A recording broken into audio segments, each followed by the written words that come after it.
Olá pessoal, tudo bem? Professor Paiva de volta com mais um conteúdo sobre JavaScript. Queria chamar sua atenção hoje para o tema funções. O principal elemento para se trabalhar programa no JavaScript são as funções. Então veja bem, essa ideia de função vem lá de trás, nos primórdios da computação, com a ideia de resolver problemas pela estratégia da decomposição. É o velho dividir para conquistar, criado pelo imperador romano Júlio César.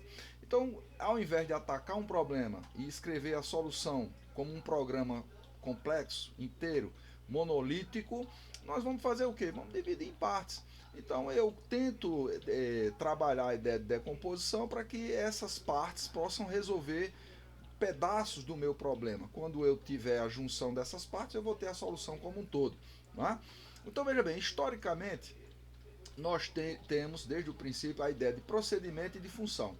São subprogramas, a diferença é que o procedimento aglutina comandos para resolver um problema, mas não tem a obrigação de retornar valor. Enquanto que a função faz a mesma coisa, tem um nome, tem um ponto de ativação e um ponto de execução, mas só que necessariamente a função retorna um valor. As linguagens modernas, como JavaScript, como Java e outras, Python, utilizam a função como sua ideia principal para a modularização. Então vamos dar uma olhada aqui. Uma função, o que é? É um subprograma, é uma parte de um programa.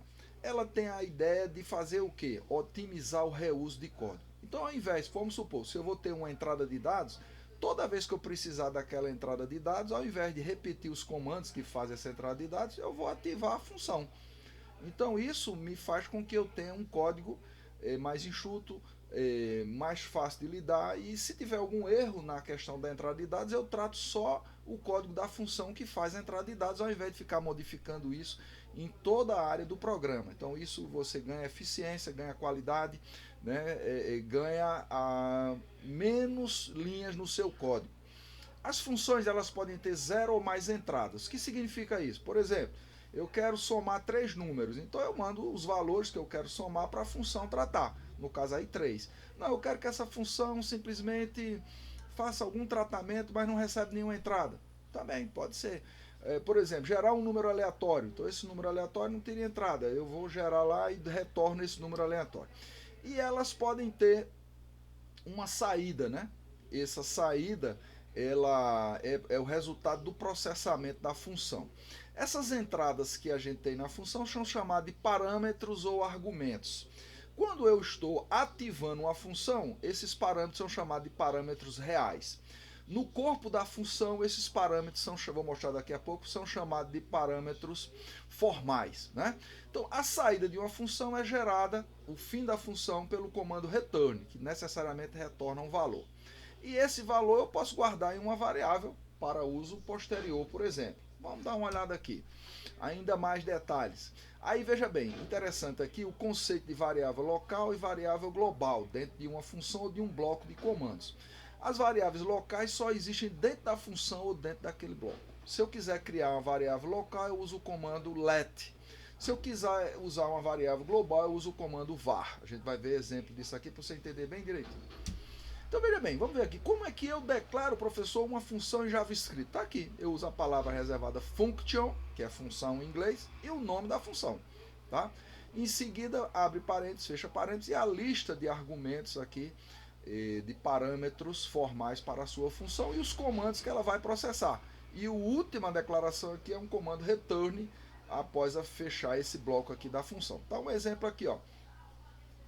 My function, alert hello, alert como vai. Então duas mensagens. Aqui não vai retornar nada, só faz essa exibição aqui, automaticamente ela volta ao ponto de chamada lá. Então eu posso gravar uma função externamente, ou um conjunto de funções, num arquivo chamado algum nome JS. No caso aqui, exemplo JS, que eu vou linkar com o código HTML, como você já viu anteriormente aí. Ou eu posso colocar dentro do próprio corpo da página, né, na parte head, ou no âmbito do body mesmo, tá?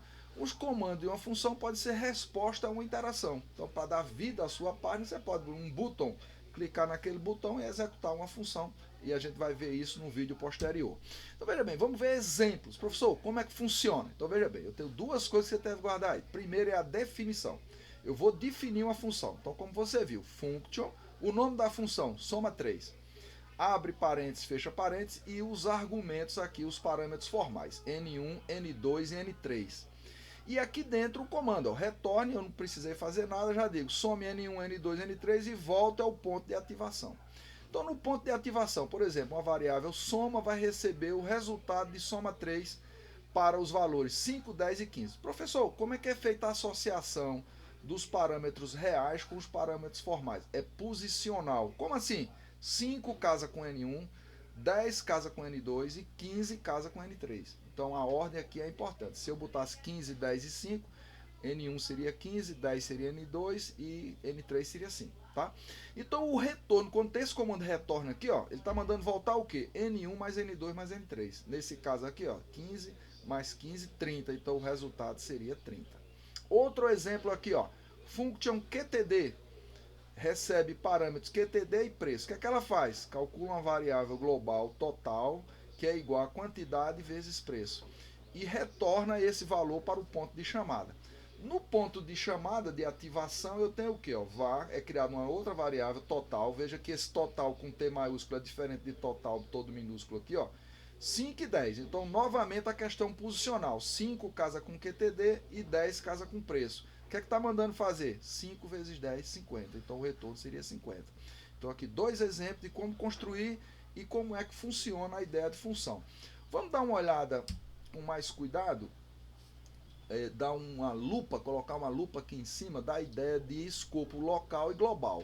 Então nesse código aqui, ó, nós temos um códigozinho simples que declara a variável A que é igual a 5 e a variável B igual a 10. As duas variáveis globais. Aí vem um código, um if aqui, ó. O bloco if começa aqui e termina aqui. Aqui dentro desse bloco aqui está sendo o quê? Criado uma variável A igual a 4. Note que está usando o let. Foi o que eu disse a você ainda agora. O let cria uma variável local. Então ela só vai ter sua vida, só vai guardar esse valor 4 dentro desse bloco que começa aqui e termina aqui, ó. É o bloco do if, tá? Aí veja bem, var b igual a 1. Já existe um b lá fora, global 10. Quando eu digo var b igual a 1, o que é que ele faz? Vai matar o 10 e vai guardar apenas o 1. Então quando eu uso var, eu crio uma variável global que substitui a que está lá fora com o mesmo nome. Se eu mandar exibir aqui, ó, A e B, o valor de A e o valor de B com o comando alert, vai sair o que aqui? Ó? A igual a 4 e B igual a 1. Que é o que?